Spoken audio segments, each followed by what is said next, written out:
کہ حضرت اسماعیل علیہ السلام متولی تھے کعبۃ اللہ کے، اور حضرت اسحاق علیہ السلام متولی تھے بیت المقدس کے۔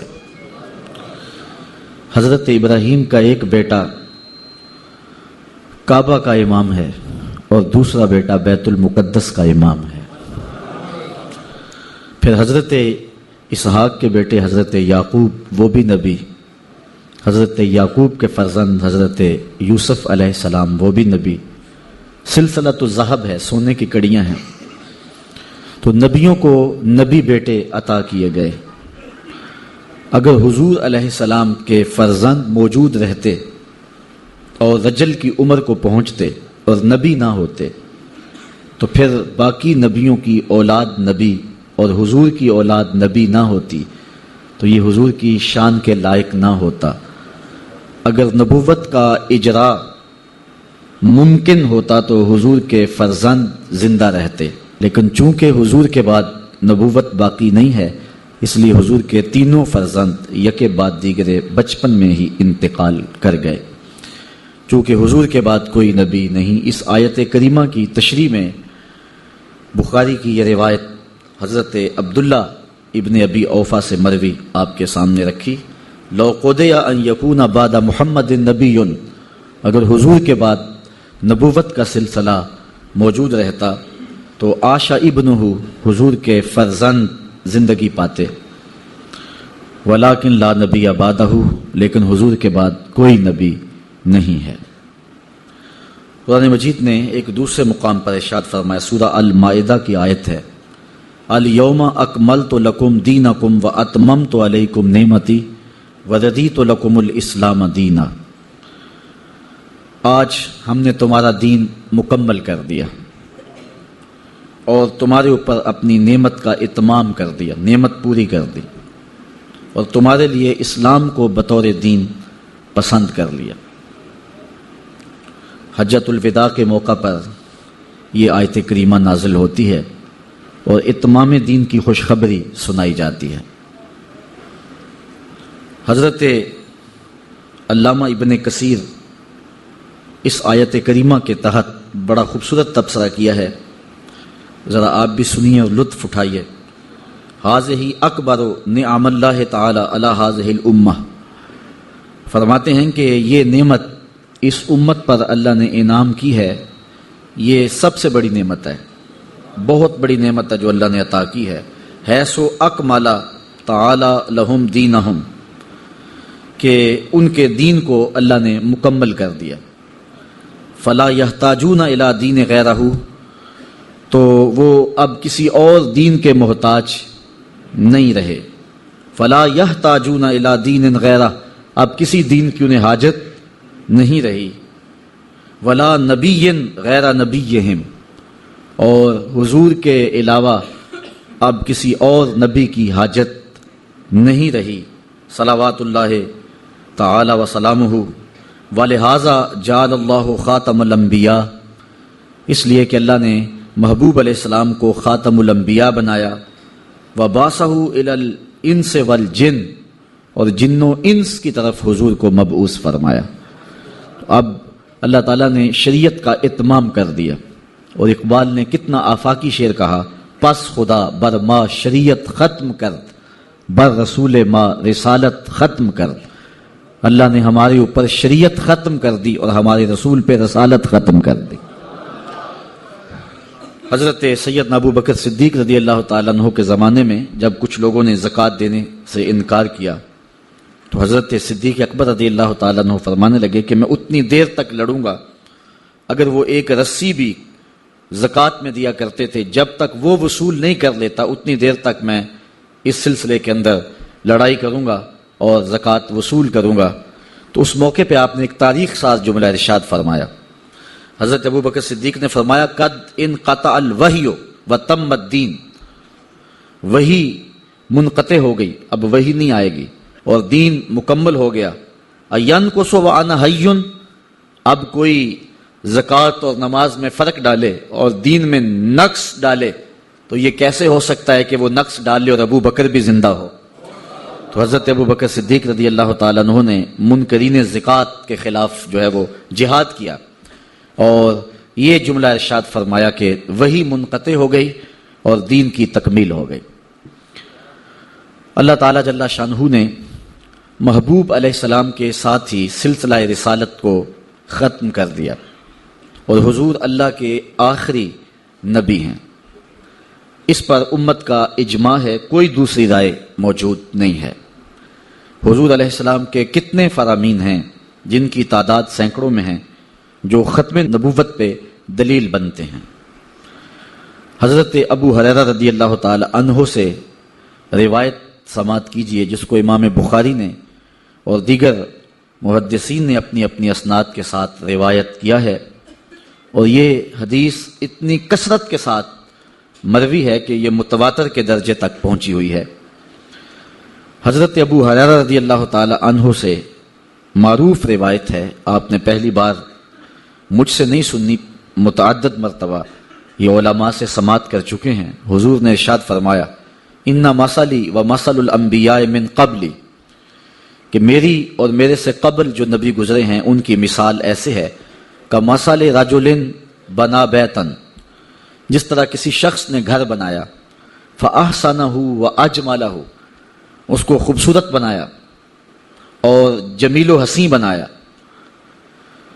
الا موضع لبنہ، لیکن ایک اینٹ لگانا چھوڑ دی، من زاویۃ، ایک گوشے سے، فجعل الناس یطوفون بہ ویتعجبون لہ، لوگ اس میں گھوم پھر کے دیکھتے ہیں اور اس معاملے کو دیکھ کے تعجب کرتے ہیں کہ اتنا خوبصورت گھر، آرائش، زیبائش، خوبصورتی، جمال، حسن، لیکن یہ جگہ کیوں چھوڑ دی گئی ہے، یہاں کچھ نہیں لگایا گیا۔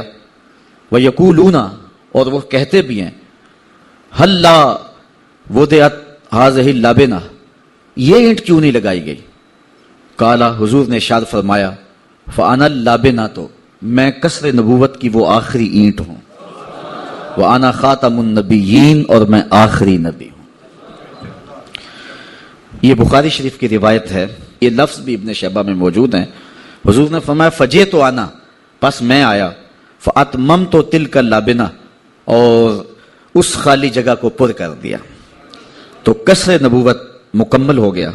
حضور وہ آخری اینٹ ہیں قصر نبوت کی، اور حضور کے بعد اب نہ کسی نبی کی گنجائش ہے، نہ کسی رسول کی گنجائش۔ حضرت ابو ہریرہ رضی اللہ تعالی عنہ سے معروف روایت ہے، جس کو امام بخاری نے، امام مسلم نے، ابن ماجہ نے اور دیگر لوگوں نے روایت کیا ہے۔ قالا کانت بنو اسرائیل تسوسہم الانبیاء، بنی اسرائیل میں جو انبیاء علیہم السلام تھے وہ سیاست رانی کیا کرتے تھے، امور سیاست نبیوں کے ہاتھ میں تھا، اور لوگوں کو وہ سیاست سکھایا کرتے تھے۔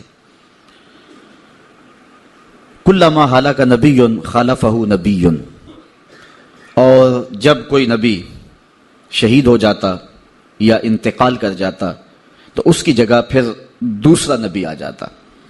وَإِنَّهُ لَا نَبِيَّ بَعْدِي، حضور نے فرمایا میرے بعد نبی کوئی نہیں، وَسَيَكُونُ خُلَفَاء، لہٰذا میرے بعد خلیفے ہوں گے۔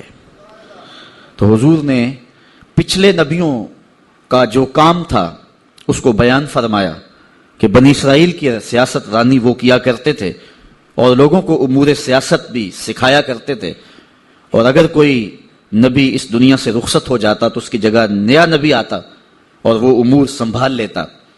تو حضور علیہ السلام آخری نبی ہیں، اور آقا کریم علیہ السلام ان امور کو بجا لاتے رہے اور ریاست مدینہ کا قیام کیا۔ حضور کی بھرپور سیاسی زندگی ہمارے سامنے ہے، لیکن پچھلی امتوں میں ایک نبی انتقال کر جاتا تو اس کی جگہ دوسرا نبی آتا، تو حضور علیہ السلام نے فرمایا میرے انتقال کرنے کے بعد کوئی دوسرا نبی نہیں آئے گا، میرے بعد یہ کام خلفاء کریں گے۔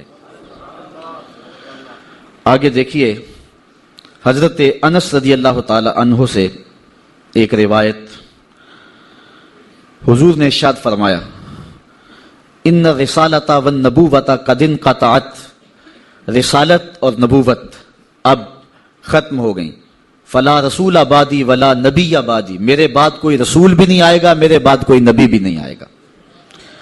حضرت جبیر بن مطعم رضی اللہ تعالی عنہ سے روایت ہے، جس کو امام بخاری اور دیگر محدثین نے روایت کیا ہے، حضور نے ارشاد فرمایا انا محمد صلی اللہ علیہ وسلم وانا احمد وانا الماحی الذی یمحى به الکفر وانا الحاشر الذی یحشر الناس علی عقبی وانا العاقب والعاقب الذی لیس بعدہ نبی۔ حضور نے ارشاد فرمایا کہ میں محمد ہوں صلی اللہ علیہ وسلم، وانا احمد، میں احمد ہوں، وانا الماحی، اور میں ماہی ہوں، الذی یمحى به الکفر، ماہی وہ ہوتا ہے جس کے آنے سے کفر مٹ جاتا ہے، وانا الحاشر، اور میں حاشر ہوں، پھر حاشر کی تشریح کی، الذی یحشر الناس علی عقبی، لوگوں کا حشر میرے پیچھے پیچھے ہوگا، اور پھر ارشاد فرمایا وانا العاقب، میں عاقب ہوں، اور پھر ارشاد فرمایا والعاقب الذی لیس بعدہ نبی، عاقب وہ ہوتا ہے جس کے بعد کوئی نبی نہیں ہوتا۔ تو حضور علیہ السلام وہ آخری نبی ہیں کہ جن کے بعد نبی نہیں ہے۔ آقا کریم علیہ السلام نے ارشاد فرمایا، حضرت عقبہ بن عامر رضی اللہ تعالی عنہ سے ترمذی میں یہ روایت موجود ہے، لو کان بعدی نبی لکان عمر بن الخطاب، اگر میرے بعد کسی کے سر پہ نبوت کا تاج سجنا ہوتا تو عمر بن خطاب کے سر پہ سجتا، چونکہ میرے بعد کوئی نبی نہیں ہے تو اس لیے عمر بھی نبی نہیں ہوں گے۔ اگر سجتا ہوتا کسی کے سر پہ نبوت کا تاج تو وہ عمر کے سر پہ سجتا۔ حضرت ابو ہریرہ رضی اللہ تعالی عنہ سے ایک اور روایت سنیے، حضور نے ارشاد فرمایا انا آخر الانبیاء وَإِنَّا مسجدی آخر المساجد، میں آخری نبی ہوں اور میری مسجد آخری مسجد ہے۔ اب یہاں سوال پیدا ہوا کہ مسجد نبوی کے بعد بھی تو بڑی مسجدیں بنی ہیں، تو حضور نے اس کو آخری مسجد کیوں ارشاد فرمایا؟ تو اس کی تشریح ایک دوسری روایت میں جو ام المومنین سیدہ عائشہ رضی اللہ تعالی عنہا سے مروی ہے، ان الفاظ کے ساتھ، ان کلمات نور کے ساتھ ہمیں ملتی ہے کہ حضور کا فرمان انا خاتم الانبیاء و مسجدی خاتم و مساجد الانبیاء، میں آخری نبی ہوں اور میری مسجد نبیوں کی آخری مسجد ہے۔ اور ایک اور حدیث سنیے، آقا کریم نے کیا ارشاد فرمایا، اور اس سے مخاطب جو ہے وہ اپنی امت کو فرمایا، اور امت میں اور آپ بھی آتے ہیں، دعویٰ تو ہے، اللہ قبول فرمائے۔ حضور نے فرمایا انا آخر الانبیاء، میں آخری نبی ہوں، وانتم آخر الامم، اور تم آخری امت ہو۔ اور ایک روایت کے اندر یہ لفظ بھی موجود ہیں جس کو حضرت ابو قتیلہ رضی اللہ تعالی عنہ نے روایت کیا، امام طبرانی نے اپنی موجم میں اس کو اپنی سند کے ساتھ روایت کیا ہے۔ حضور نے فرمایا لا نبی بعدی ولا امت بعدکم، میرے بعد نبی کوئی نہیں، تمہارے بعد امت کوئی نہیں، پس خدا بر ما شریعت ختم کر، بر رسول ما رسالت ختم کر، اس نے ہمارے اوپر شریعت ختم کر دی اور رسول کریم پر رسالت کا اختتام فرما دیا۔ ایک روایت میں آتا ہے کہ تم 70 کی عدد کو پورا کرنے والے ہو، کل 70 امتیں ہوئی ہیں، یہ امت 70ویں امت ہے اور اس کے بعد کوئی امت نہیں ہے، یہ خیر امت ہے، بہتر امت ہے اور آخری امت ہے۔ حضور علیہ السلام کا ایک اور فرمان بھی سماعت کر لیجئے، آپ کے ذوق کو مہمیز بھی لگے گی، قلب کو قرار بھی نصیب ہوگا اور عقیدہ بھی سمجھ میں آئے گا اور حضور علیہ السلام کی عظمتیں بھی ذہن میں اتریں گی۔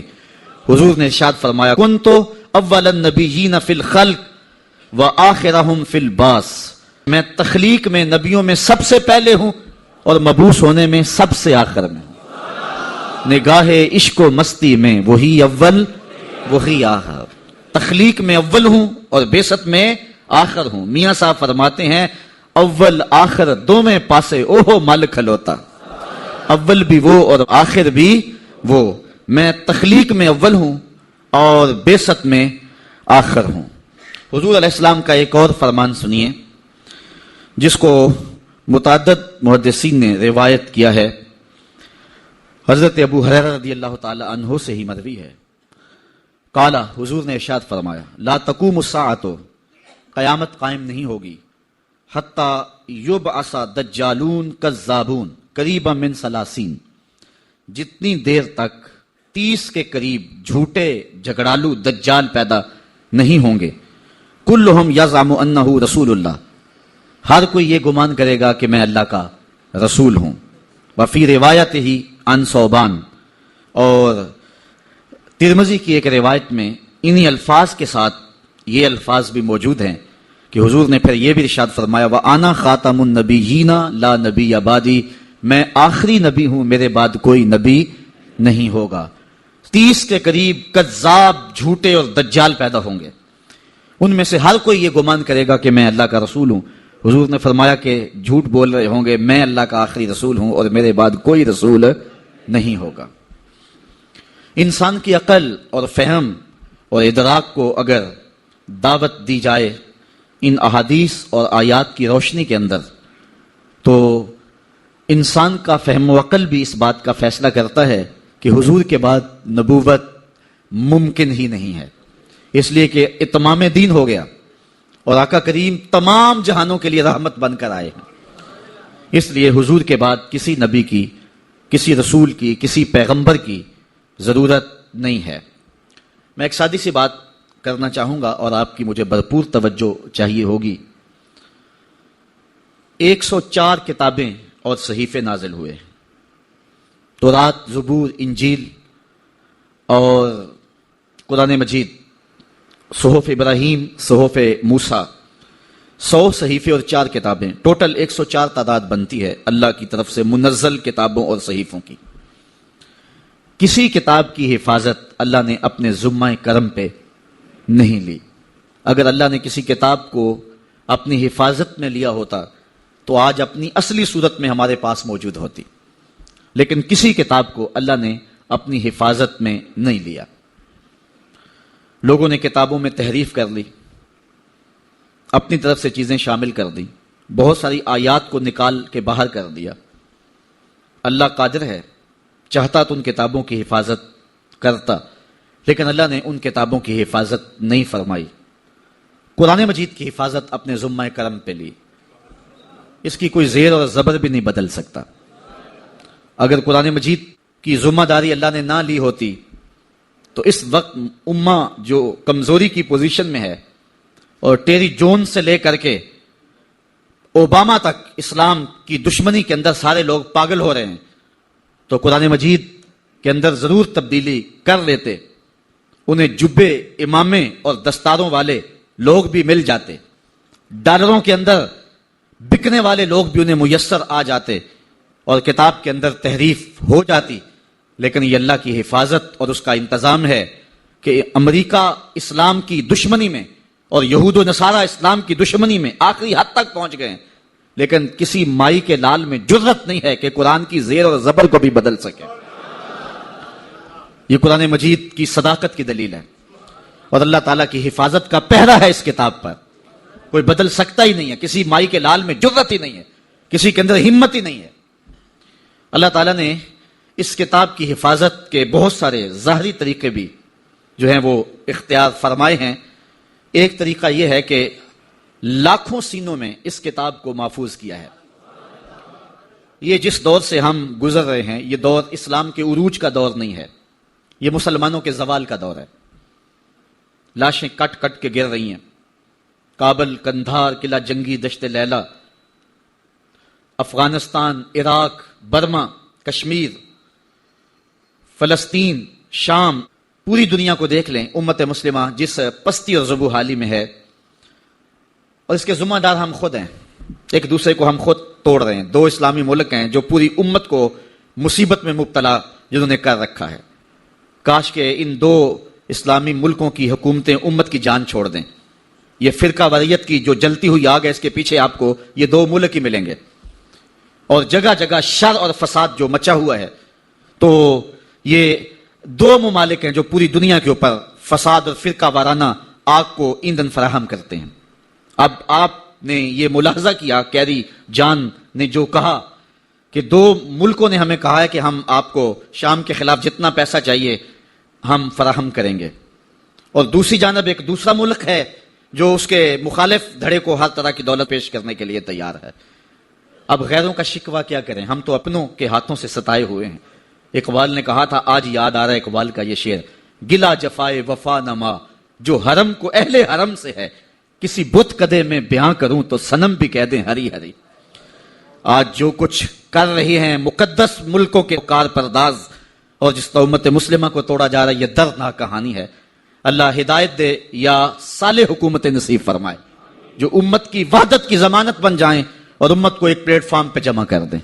تو بات کر رہا تھا یہ دور امت کے عروج کا دور نہیں ہے، یہ امت کے زوال کا زمانہ ہے، لیکن زوال کے زمانے میں بھی قرآن مجید کی حفاظت کا وہ اہتمام جو رب نے کیا ہے، سینوں میں محفوظ کرنے کا ایک ظاہری نظام، میں صرف اس مجلس میں ڈھونڈنے نکلوں تو مجھے درجنوں حفاظ اس مجلس سے مل جائیں گے جن کے سینے میں کتاب رحمت کا ایک ایک حرف لکھا ہوا ہے۔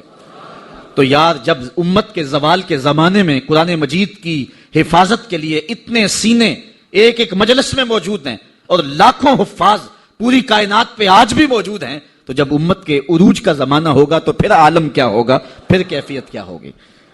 تو اس کتاب کی حفاظت اللہ نے اپنے ذمہ کرم پہ لی۔ سوال یہ ہے کہ باقی کتابیں بھی تو اللہ کی کتابیں ہیں، لیکن اللہ نے ان کی حفاظت اپنے ذمہ کرم پہ کیوں نہیں لی اور قرآن کی حفاظت اپنے ذمہ کرم پہ کیوں لی؟ یہ بات ذہن نشین رکھیں کہ قرآن مجید کو جو ہم افضل مانتے ہیں وہ اس لیے کہ اس کی تلاوت کا ثواب باقی کتابوں کی تلاوت سے زیادہ ہوتا ہے۔ نفس کلام میں تمام کتابیں برابر ہیں، نفس کلام میں فرق نہیں ہے، لیکن فضل ثواب کے اعتبار سے ہے۔ تمام کلام اللہ کا ہے، جس کتاب میں بھی ہو تو وہ برابر ہے، لیکن قرآن مجید کی فضیلت ثواب کی کثرت کی وجہ سے، قرآن مجید کی بعض صورتیں بعض صورتوں سے افضل ہیں تو وہ بھی اس مفہوم میں ہیں کہ ان کی تلاوت کا ثواب زیادہ ہے۔ سورہ یاسین قرآن مجید کا دل ہے، اس کی تلاوت کرنے سے 10 مرتبہ قرآن مجید پڑھنے کا ثواب ملتا ہے۔ فضل و شرف کی مالک ہے یہ سورت، تو فضل و شرف ثواب کی کثرت و قلت کی وجہ سے ہے۔ تو ساری کتابیں اللہ کی، منزل من اللہ کلام اس کا، لیکن باقی کتابوں کی حفاظت اپنے ذمہ کرم پہ اس نے نہیں لی، قرآن کی حفاظت اپنے ذمہ کرم پہ لی۔ وجہ کیا ہے؟ اس کا جواب ہی ختم نبوت کی دلیل ہے۔ دوسری بات، جتنے بھی پیغمبر آئے ہیں، جتنے بھی رسول آئے ہیں، سب اللہ کے سچے رسول تھے۔ اللہ نے ان کی حفاظت اپنے ذمہ کرم پہ نہیں لی، لوگوں نے نبیوں کو شہید کر دیا۔ بنی اسرائیل نے 70 نبیوں کو شہید کیا۔ اللہ کے پیغمبر حضرت زکریا کے سر پہ آرا رکھ کے پاؤں تک چیر دیا گیا، اذیتوں سے دو چار ہوئے، شہید کر دیے گئے۔ لیکن حضور علیہ السلام کو میرے رب نے کہا واللہ یعصمک من الناس، محبوب فکر نہیں کرنا، تیری حفاظت ہمارے ذمہ کرم پہ ہے۔ حضور خیمے میں تھے، باہر صحابی تلوار لے کے پہرا دے رہے تھے۔ جب یہ آیت کریمہ اتری، حضور نے خیمے کا پردہ سرکایا اور پہرے دینے والوں کو کہا چلے جاؤ، میری حفاظت اللہ نے اپنے ذمہ لے لی ہے۔ پہرا دینے والوں کو کہا چلے جاؤ، میری حفاظت اللہ نے اپنے ذمہ کرم پہ لے لی ہے۔ تو حضور کی حفاظت اللہ نے اپنے ذمہ کرم پہ لی، باقی نبیوں کی حفاظت اپنے ذمہ کرم پہ نہیں لی۔ باقی نبی بھی تو اللہ کے نبی تھے، تو ان کی حفاظت اپنے ذمہ کرم پہ نہیں لی اور حضور کی حفاظت اپنے ذمہ کرم پہ لی۔ وجہ کیا ہے؟ اس کا جواب بھی ختم نبوت کی دلیل ہے۔ سادہ سا جواب ان دو باتوں کا، اگر پچھلی کتابوں میں تحریف ہو جاتی ہے کوئی بات نہیں، نئی کتاب آنے والی ہے۔ اگر کسی نبی کو شہید کر دیا جاتا ہے کوئی بات نہیں، اس کی جگہ نیا نبی آنے والا ہے۔ تو حضور علیہ السلام کے بعد نبی کوئی نہیں، قرآن کے بعد کتاب کوئی نہیں۔ اگر قرآن میں بھی تحریف ہو جائے تو قیامت تک آنے والے انسان روشنی کہاں سے تلاش کریں گے؟ اور اگر حضور کو بھی شہید کر دیا جاتا تو اتمام دین کون کرتا؟ اس لیے قرآن کی حفاظت بھی اللہ نے اپنے ذمہ کرم پہ لی اور صاحب قرآن کی حفاظت بھی اپنے ذمہ کرم پہ لی۔ یہ تو بات طے ہے کہ حضور کے بعد کوئی نبی نہیں ہے، کوئی رسول نہیں ہے۔ اور اگر کوئی کہے کہ میں ہوں تو وہ ایسے ہی ہے کہ جس طرح کسی نے کہا کہ وضو کے بغیر نماز نہیں ہوتی، تو ایک شخص اٹھ کے کھڑا ہو گیا، مولوی صاحب آپ غلط کہہ رہے ہیں، ہوتی کیوں نہیں؟ میں نے کئی بار پڑھی ہے۔ حقیقت یہ ہے کہ حضور کے بعد کوئی نبی نہیں، اور اگر کوئی شخص اعلان نبوت کرے تو وہ کذاب ہوگا، وہ جھوٹا ہوگا اور وہ دجال ہوگا۔ اور مخبر صادق نبی رحمت صلی اللہ علیہ وسلم نے اس کی خبر دے دی کہ میرے بعد 30 کے قریب دجال اور کذاب آئیں گے، اور ہر ایک گمان کرے گا کہ میں اللہ کا رسول ہوں۔ حضور فرمایا میں اللہ کا آخری رسول ہوں اور میرے بعد کوئی نبی نہیں ہے۔ آخری نبی ہوں، میرے بعد کوئی نبی نہیں ہے۔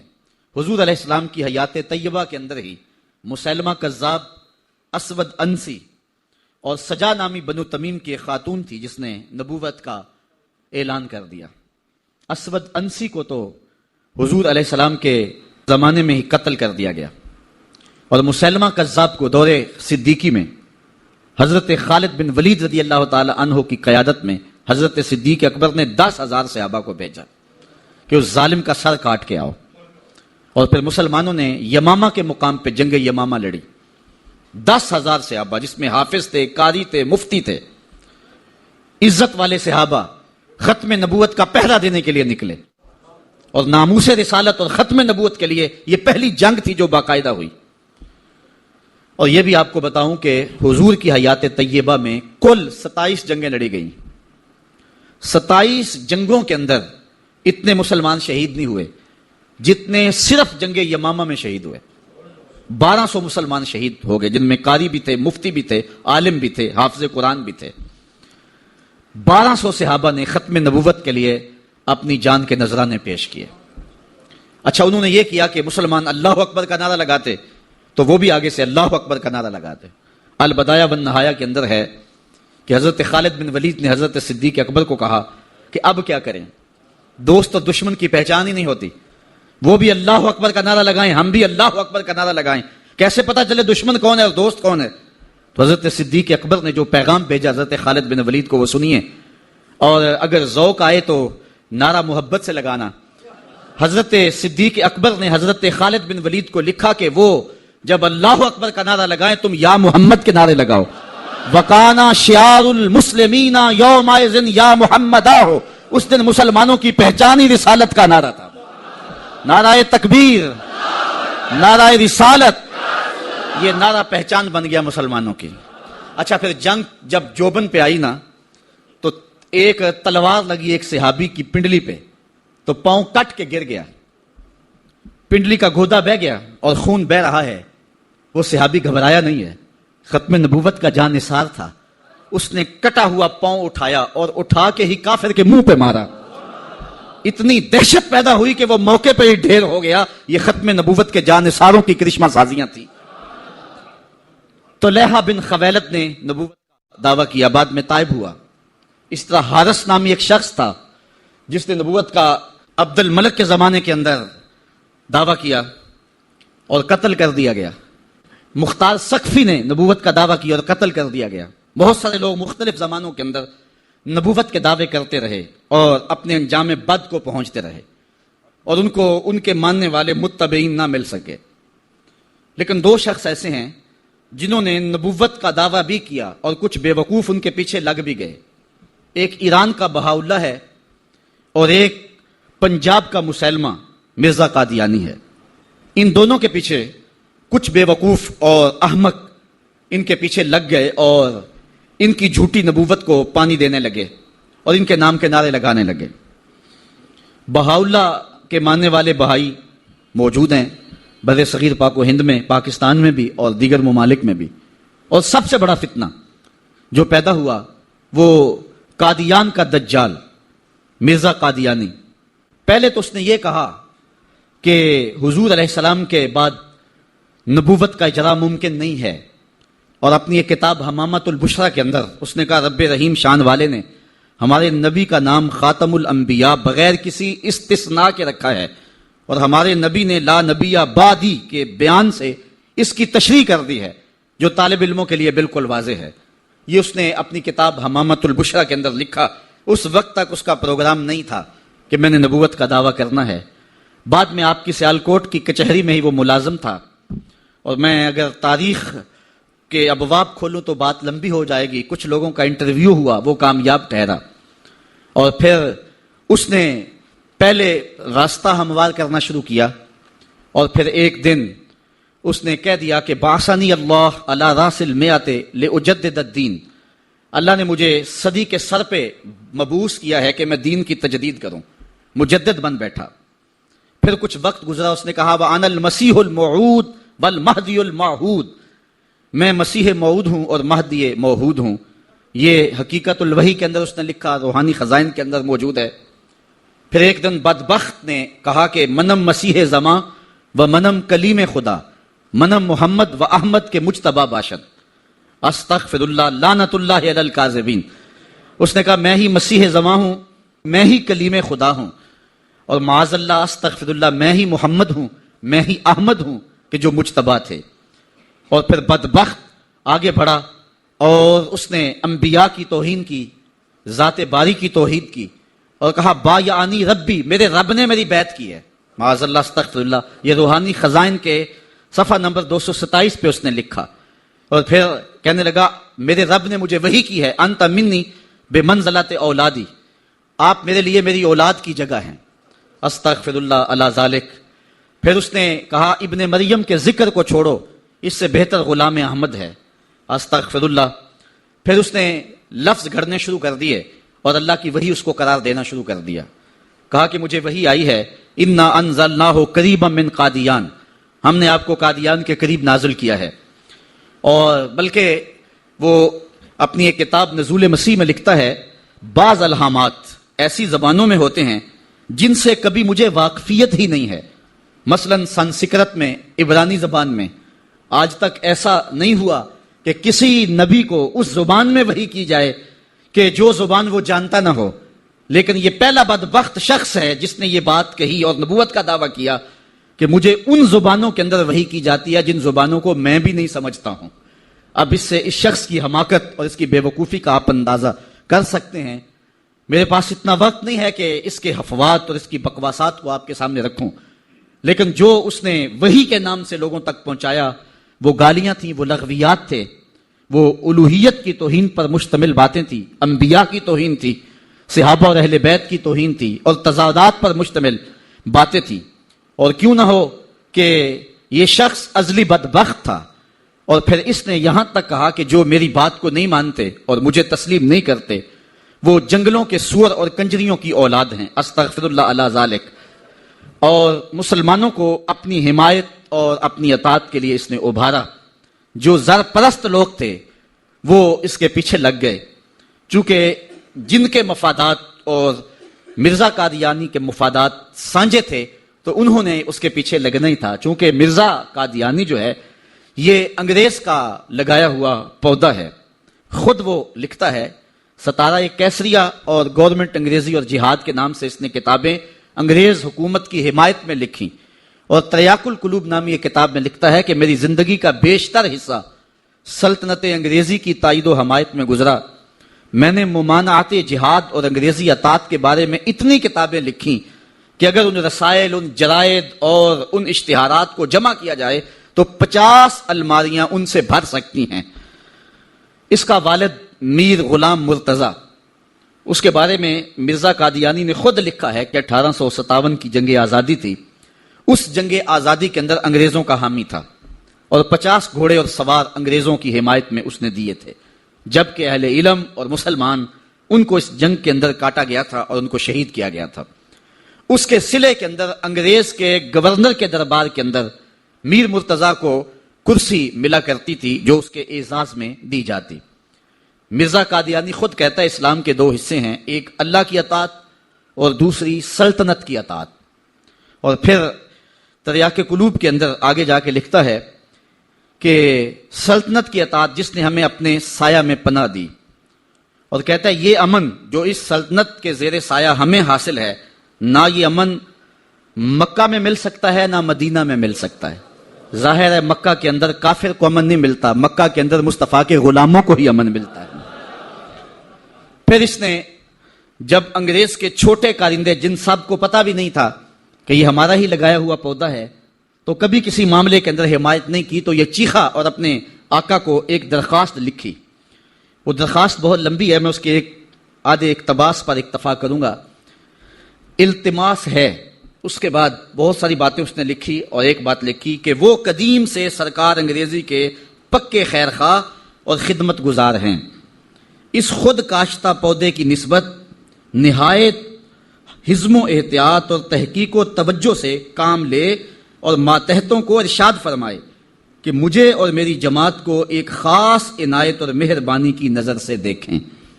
پھر انہوں نے مہربانی کی نظر سے دیکھا اور آج تک دیکھ رہے ہیں، اور برطانیہ میں انہیں پناہ دے رکھی ہے، اور مسلمانوں کے اندر رخنہ اندازی کے لیے ان لوگوں کو انہوں نے استعمال کیا، اور آج تک وہ ان کو بے پناہ پیسے سرمایہ دے رہے ہیں تاکہ امت کے اندر افتراق پیدا کرو۔ مختلف ویب سائٹس پر اسلام کے نام پر مرزائی آج بھی سرگرم عمل ہیں۔ اللہ تعالیٰ جل شانہ نے ہمارے علماء کو یہ توفیق نصیب فرمائی کہ وہ پوری قوت کے ساتھ ان کے مقابلے کے اندر نکلے۔ پیر سیدنا مہر علی شاہ رحمۃ اللہ تعالیٰ آپ حرمین طیبین حاضر ہوئے تو حضور علیہ السلام کی خواب میں زیارت نصیب ہوئی، اور آقا کریم نے فرمایا مہر علی تم یہاں آئے ہو، قادیان کا دجال تعویلات فاسدہ کی کینچی سے میری شریعت کو کاٹ رہا ہے۔ تو حضرت پیر مہر علی شاہ رحمۃ اللہ تعالی علیہ پھر وہاں سے واپس آئے اور اس دجال کے خلاف 2 کتابیں لکھی جن کا آج تک جواب نہیں ہو سکا۔ 2 کتابیں لکھی، اس سے جواب تو نہ ہو سکا، لیکن پیر مہر علی شاہ کو اس نے چیلنج کر دیا کہ آپ میرے ساتھ مناظرہ کریں، اور خود جگہ مقرر کر دی لاہور کی بادشاہی مسجد، اور خود ہی شرائط مناظرہ طے کر لی، اور کہا کہ آپ کے ہاتھ میں بھی کاغذ قلم ہوگا، میرے ہاتھ میں بھی کاغذ قلم ہوگا، ہم تفسیر لکھیں گے، علماء کی جیوری بیٹھے گی، جس کی تفسیر اچھی ہوئی وہ سچا ہوگا۔ یہ تو کوئی بات نہیں تھی، لیکن پیر صاحب نے کہا ٹھیک ہے آ جاؤ۔ پیر صاحب پھر گولڑا سے چلے اور لاہور پہنچے۔ یہاں ایک اور بات میں بتاتا جاؤں، جب پیر صاحب وہاں سے آئے تو اکیلے نہیں آئے، علاقہ بھر کے علماء کو ساتھ لیا۔ پیران عظام کو کہا آؤ چلے لاہور، ایک دجال کا مقابلہ کرنے جانا ہے۔ ایک پیر صاحب کو پیغام بھیجا تو انہوں نے کہا پیر صاحب ہم پیر لوگ ہیں، چھوڑو آپ کس کام میں پڑ گئے ہیں، ہمارا کام کیا جو ہے وہ ان امور سے۔ تو پیر صاحب نے جو جواب بھیجا وہ تاریخ کے ریکارڈ پہ ہے، فرمانے لگے پیر صاحب یہ پیری نہ ہوئی، یہ بغیرتی ہوئی، ختم نبوت پہ ڈاکہ پڑ رہا ہو اور ہم پیری کی بکل مار کے بیٹھے رہیں۔ پیر صاحب وہاں سے چلے اور لاہور پہنچے۔ مرزا دجال کو نہیں آنا تھا، نہ آیا، اور اس نے بہانہ یہ بنایا کہ پیر صاحب کے ساتھ سرحد کے پٹھان آئے ہیں اور وہ مجھے مار دیں گے، اس لیے میں لاہور نہیں گیا۔ پیر صاحب پھر گئے اور آپ جشن فتح کا منایا۔ شورش کاشمیری نے لکھا ہے کہ پیر صاحب کے چہرے پہ میں نے جلال دیکھا، اور پیر صاحب فرمانے لگے کہ وہ تو کہتا ہے کہ قلم اور کاغذ لیں گے اور جو ہے وہ لکھیں گے، کہا کہ اگر وہ آ جاتا تو میں کاغذ پہ قلم رکھ دیتا، قلم خود ہی لکھتا۔ اللہ اکبر یا رسول اللہ۔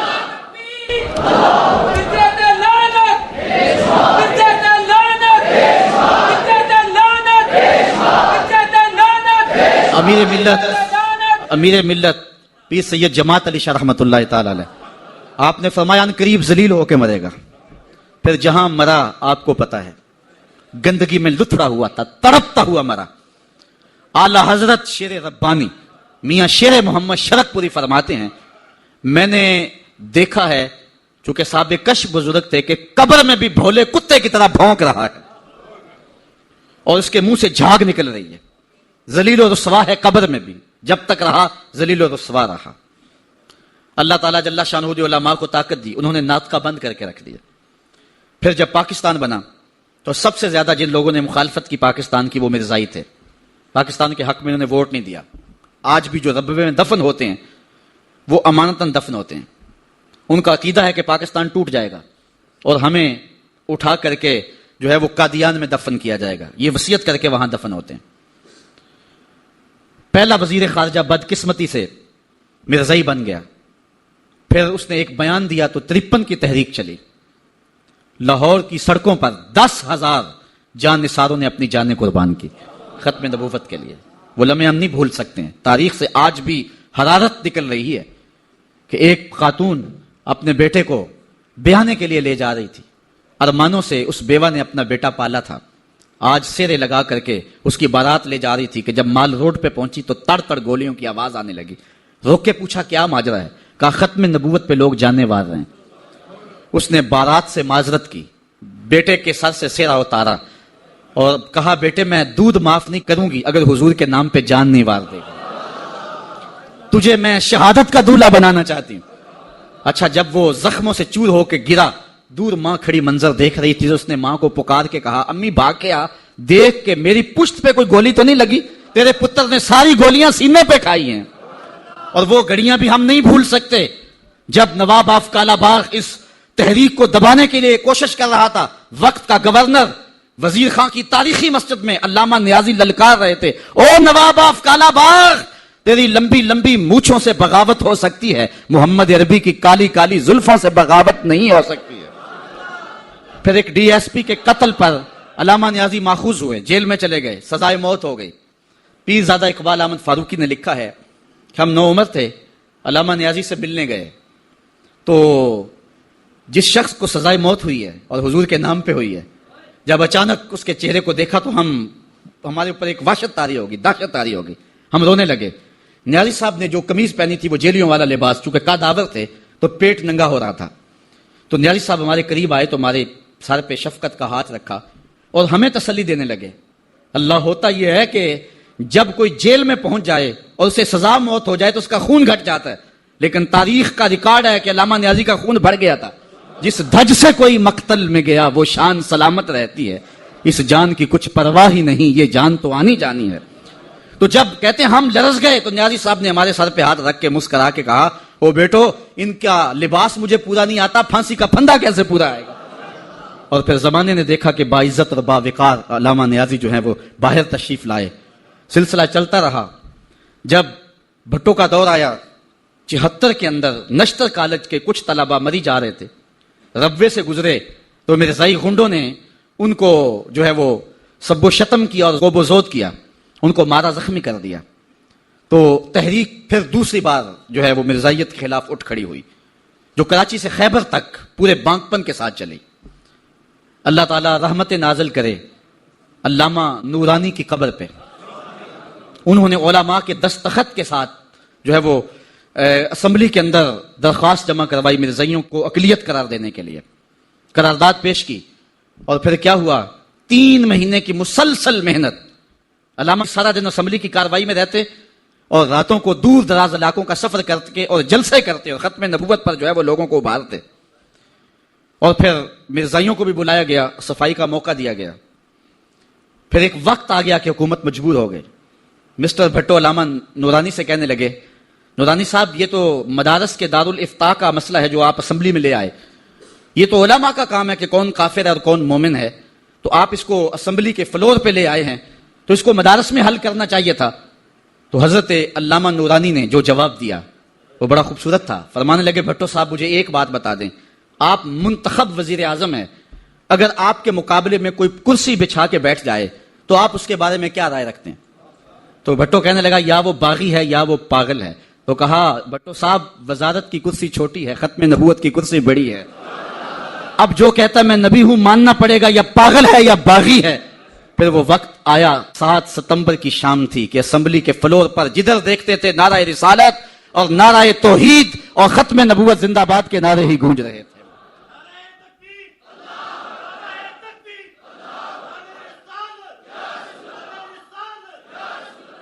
علماء کہتے ہیں کہ جو شخص حضور کی ذاتی خدمت کرنا چاہتا ہے وہ ختم نبوت پہ کام کرے، اور جو شخص ختم نبوت پہ کام کرتا ہے، اعلی حضرت پیر میر علی شاہ صاحب فرماتے ہیں اس کی پشت پہ حضور کا ہاتھ ہوتا ہے۔ اللہ اکبر، یہ اللہ توفیق نصیب فرمائے جس کو یہ چھوٹی سعادت نہیں ہے۔ آج مرزائی جس رنگ اور روپ کے اندر کام کر رہے ہیں، ان کا ہر مقام پہ راستہ روکنا ہمارا فرض ہے اور حضور کے ساتھ وفا کا تقاضا ہے۔ یہ جو پل پلا پن ہے یار، وہ بھی انسان ہے، اور ان کو کیوں جو ہے وہ مطعون کیا جاتا ہے؟ مرزا قادیانی کے اس لفظ کو سن لیں، اس نے کہا جو مجھے نہیں مانتے وہ کنجریوں کی اولاد ہے اور وہ جنگلوں کے سور ہیں۔ اب کوئی بھی غیرت مند شخص مرزا قادیانی کے خلاف دل میں نرم گوشہ نہیں رکھ سکتا ہے، اور مرزا قادیانی خود بھی کافر ہے، اور جو اس کو نبی رسول پیغمبر مانے وہ بھی کافر ہے۔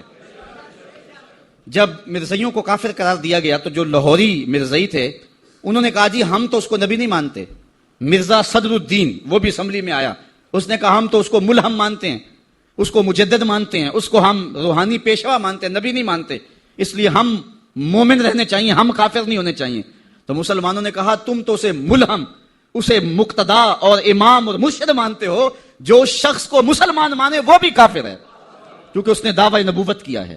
تو مرزئی کافر، مرزئیوں کو جو کافر نہ مانے وہ بھی کافر ہے اور دار اسلام سے خارج ہے۔ آج روشن خیالی اور نرم دلی کی بات کی جاتی ہے، میں پوچھتا ہوں علامہ اقبال سے بھی بڑا کوئی روشن خیال ہو سکتا ہے؟ علامہ اقبال جسٹس سید آغا جو کہ لاہور ہائی کورٹ کے جسٹس تھے، انہوں نے رؤسائے لاہور کی دعوت کی، اقبال بھی مدعو تھے، تشریف لے گئے۔ جب وہاں پہنچے تو حکیم نور الدین جو کہ مرزا قادیانی کا خلیفہ تھا وہاں کرسی کے اوپر بیٹھا ہوا تھا، مہمانوں کے اندر وہ بھی بیٹھا ہوا تھا۔ علامہ اقبال جا کے جسٹس سید آغا کو دیکھا، رنگ سرخ ہے، کہا جسٹس آغا گناہگار ضرور ہوں لیکن حضور کا بے وفا نہیں ہوں۔ اگر اس بدبخت کو بلانا تھا تو پھر اقبال کو کیوں بلایا؟ اقبال تو ساری زندگی درس ہی یہ دیتا رہا کہ محمد سے وفا تو نے تو ہم تیرے ہیں، یہ جہاں چیز ہے کیا لوح و قلم تیرے ہیں۔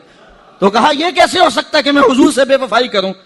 حکیم نور الدین نے سمجھا میری خیر نہیں ہے، اب ذلت سے نکالا جائے گا، خود اٹھ کے کھسک گیا۔ تو علامہ اقبال کہنے لگے کہ میں گناہگار ضرور ہوں لیکن حضور کی چوکھٹ کا وفادار ہوں۔ جسٹس سید آغا کو یہ معذرت کرنا پڑی کہ آپ کا دل دکھا ہے، میں اس کو بلایا نہیں تھا، وہ آج خود کسی کے ساتھ آ گیا تھا۔ تو یہ اقبال کی غیرت عشق رسول ہے کہ جہاں مرزئی بیٹھا ہو اقبال اس ٹیبل پہ نہیں بیٹھتا، جہاں مرزئی بیٹھا ہو اس مجلس میں اقبال نہیں بیٹھتا۔ تو ہم کہیں جی وہ رشتہ داری ہے، جنازے میں چلے گئے، جی میں نے پڑھا نہیں تھا، میں ایک نکر میں کھڑا رہا لیکن رشتہ داری تھا، مجبور ہو گیا۔ گنبد خضرا کے مکین تجھے دیکھ رہے تھے۔ ہمارے قبلہ استاد رحمت اللہ تعالی علیہ کسی جنازے میں نہیں گئے تو کسی نے ان کو کہا مفتی صاحب یہ آپ نے کیا کیا، محلے داری بھی تو کوئی چیز ہوتی ہے۔ تو مفتی صاحب برجستہ فرمانے لگے صاحب دینداری بھی تو کوئی چیز ہوتی ہے۔ تو لوگ کہتے ہیں رشتہ داری کوئی چیز ہوتی ہے، میں کہتا ہوں دینداری کوئی چیز ہوتی ہے۔ غیرت ہے بڑی چیز جہاں تگو دو میں، اقبال نے کہا تھا غیرت ہے بڑی چیز جہاں تگو دو میں، پہناتی ہے درویش کو تاجے سرے دارا۔ جس میں دینی غیرت نہیں ہے اس کے پاس کچھ بھی نہیں ہے۔ مرزئی کل بھی گستاخ رسول تھے، مرزئی آج بھی گستاخ رسول ہے۔ غیر ملک جانے کے لالچ میں ایک سیکنڈ کے لیے بھی مرزئی کوئی اپنے آپ کو لکھتا ہے تو مرزئی ہو جاتا ہے۔ چند ٹگوں کے لیے ختم نبوت سے بغاوت، یہ ایک مومن کی شان نہیں ہو سکتی ہے۔ جو اپنے آپ کو لکھتا ہے باغی ختم نبوت کا اور مرزئی لکھ دیتا ہے وہ فوراً مرزئی ہو جاتا ہے، دارا اسلام سے خارج ہو جاتا ہے۔ ہم کل بھی حضور کے نام کے وفادار تھے، ہم آج بھی حضور کے نام کے وفادار ہیں۔ آؤ مل کے اقبال کا شعر اقبال کے شہر میں ایک ترانے کی صورت میں پڑھ لیتے ہیں کہ محمد سے وفا تو نے تو ہم تیرے ہیں، یہ جہاں چیز ہے کیا لوح و قلم تیرے ہیں۔ وآخر دعوانا ان الحمدللہ رب۔ تے نام ہے جوگی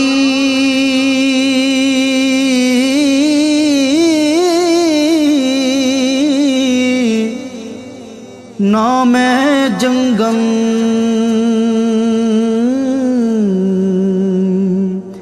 تے نام ہے چلا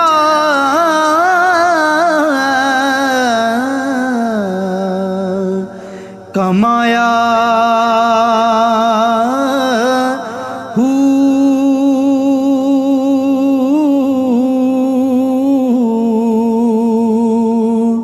نام ہے بھج